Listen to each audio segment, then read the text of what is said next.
Welcome to the in front of me Realme Pad, and I'll show you how to log out from Gmail account on this device.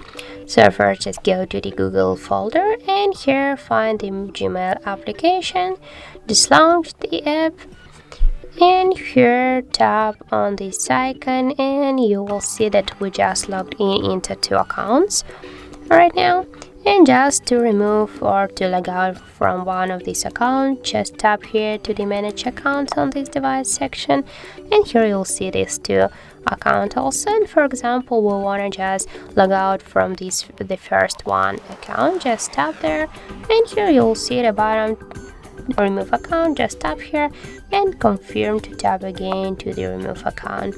And as you can see, we just got here only 1 account, and if we'll just go back, we can check, and yeah, that's really, as you can see, we just log out from one from these accounts and just stay just only with 1 Gmail account.